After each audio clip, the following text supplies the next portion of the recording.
I get a lot of ZZZ comments trying to teach me how to play the game. So I thought, why don't we turn this into a video series so people can follow along if they are also struggling like I am. Took some comments from the recent videos and we're going to review them and see exactly what we need to do. First comment comes from M. Ryan, says you should try switching to manual chain attacks in the settings if you want to get better stun combos and get the most out of your DPS. To be honest, I don't even know what that is. I think I've turned it on. I don't think I understand how it works, so we need to try learn that. Okay, so it's in other chain attack mode. We've changed it to manual. It doesn't explain what it does, so we need to go research that real quick. Okay, so I think I finally understand what manual chain mode does. Once you bring an enemy's days meter to full, usually once you do your next attack like this, it would switch. It would make you change to a different character, which is good and bad. However, if you hold attack, once the days meter's full now, you are fully in control and can choose basically when to switch. Okay, so I think that's really helpful and we need to keep that on in the future because that way we can get the most out of our stun combos. Thank you so much for the comment. Let's move on to the next one.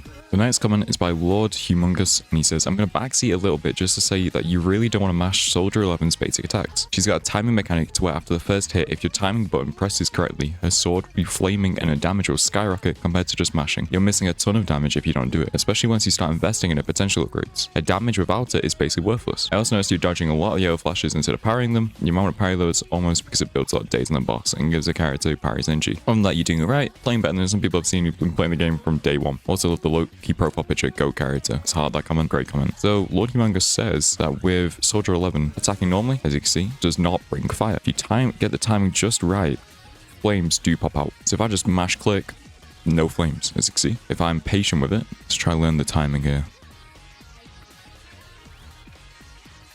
You seem to click at the end of every attack, and that should do it. That gives us, not only does it build up so much more burn, but it also, yeah, that is a lot more damage. So thank you Lord Humongous for that comment. And anyone with Soldier 11, don't forget to do this. They also mentioned that I should invest in Soldier 11's potentials. How you do that is by clicking the strength button in the bottom left here, and there's potential 1. Potential 1 allows this upgraded fire suppression and a lot more. I think this is how you get the right moment. Yeah, this upgrades your right moment damage. So the flame thing that they were on about. They also mentioned, sorry, going for all the rest. But I'm going to show you guys how you do that if you don't know how to do that. You go to the strength thing here, and there should be a thing called potential archive, and you should have this currency. How you get this currency is through the Raidu weekly or the Redo weekly. So that is your weeklies, and you can just purchase it here for the characters available. So Soldier 11, you click purchase, and you have potential, and you go to potential, and you can now get Infernal Blaze, for example, for number 2, which allows their crit damage to be increased. So there you go. Thank you so much, Lord Humongous, for the comment. Move on to the next one. This comment comes from Nails11, who says, one recommendation I can give is instead of using Nicole in your Premier Grace team, try Seth. His additional ability is extremely powerful,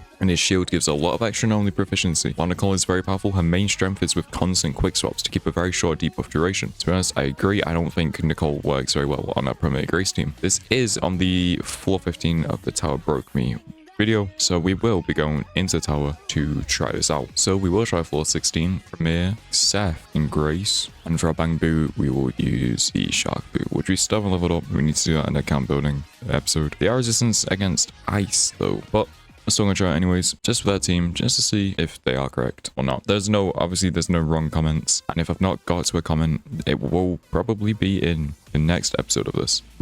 So don't worry if you're feeling like your comment has been skipped or something. It may just not fit into the context of today's episode. Also, if you are enjoying the ZZZ content, don't forget to like, subscribe if you haven't already. It helps out a ton. The support, as always, has been insane. Thank you so much for that, guys. I'm so grateful to have such an awesome community. So it looks like we are fighting like a Pulchara, I think is the agent's name. It's gonna be interesting. If you did miss episode 1 of the tower video, it is a really fun watch, to be honest. I did sort of lose my mind playing through it, so I think we will be able to do this floor. I think the Seth team is correct. I think his anomaly stuff is pretty great. Also 3.0 is soon. Are you guys excited for that?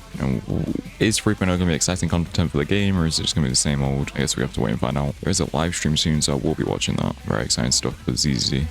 Pulchara does not seem to be too much of an issue for us right now, I'm gonna be honest, which is pretty nice. I know there's probably gonna be some new people watching this video, so if I do have any tips that I can personally recommend for new people, it's get the passives on your characters that need them, because seriously, those passives can do some insane buffs to your characters. Trust me, I'm so guilty of this myself. I don't think Seth even has pass B.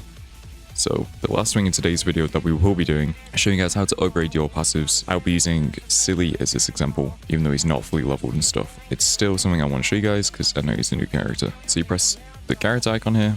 You go to your character, for example, we'll use Starlight Billy. Click on skills and there'll be these here. See, ignore these. We've not built him yet. Don't worry about that. You see A, B, C, D, E, F. You click on A and the first one will just cost Denny's and it'll do a lot. You can read that if you want. Pause the video. You unlock the talent. B onwards will cost a certain material. It's different for every character, but it will get to legendary at one point. You click on the material and you click Expert Challenge. This, if you turn burnout mode off, so it'll make you do like a little boss, and at the end you'll get a reward. You may have to do multiple to get the passives because, to be honest, sometimes the drops are pretty bad. I know the game requires a lot from you, but you know, the earlier passives should be pretty cheap, so you should be okay with that. But honestly, I think this is the most important way to maximize that character's potential once you've got the disk drive sorted, the W engine sorted, all that stuff. I feel like people are not doing this. If you're really new to the game, I wasn't doing it until someone commented it. I can't find the comment though, unfortunately. It may have been deleted.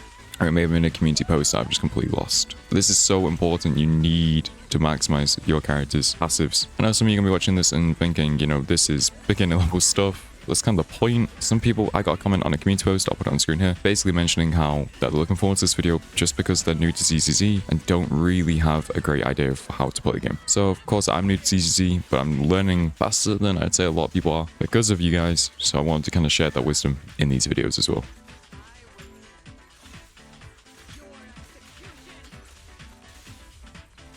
Nice. They should be dead pretty soon.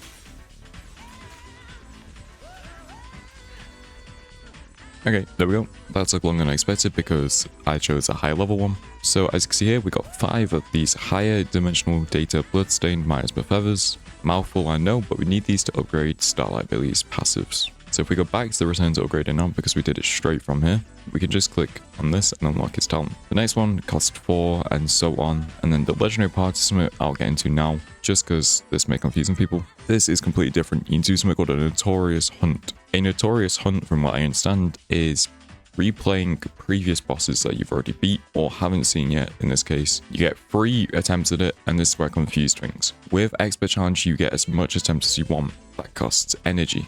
Notorious hunts do not cost energy until you burn out of all 3 of your remaining rewards. What I will say is Notorious hunts are more challenging than Expert Challenges because these are proper boss fights. You'll start it and you'll be able to obviously claim all your health back if you've already got it, and go to Resonium here. You can choose 1 of 3 buffs. I'm going to go with triggering Perfect Assist, increase the agent's physical damage by 30% for 15 seconds, and then the boss starts. If a fusion attack is parried by an agent, it'll put the enemy in a special weakened state. Okay.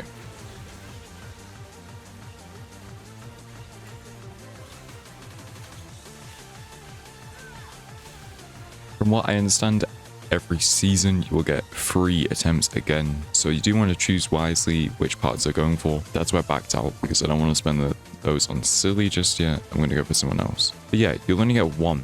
It's really expensive. Obviously, the lower level you do, the different rewards you'll get, but you'll still always get that 1 part you need. Thank you guys so much for watching. If you did enjoy today's new start of the series of learning ZZ and trying to teach you guys it as well, don't forget to like, subscribe if you haven't already. Leave some helpful comments if you want more. And if your comment did not get picked, it'll be definitely in the next video. I'll see you very, very soon. Have a good night. Have a good day. Later.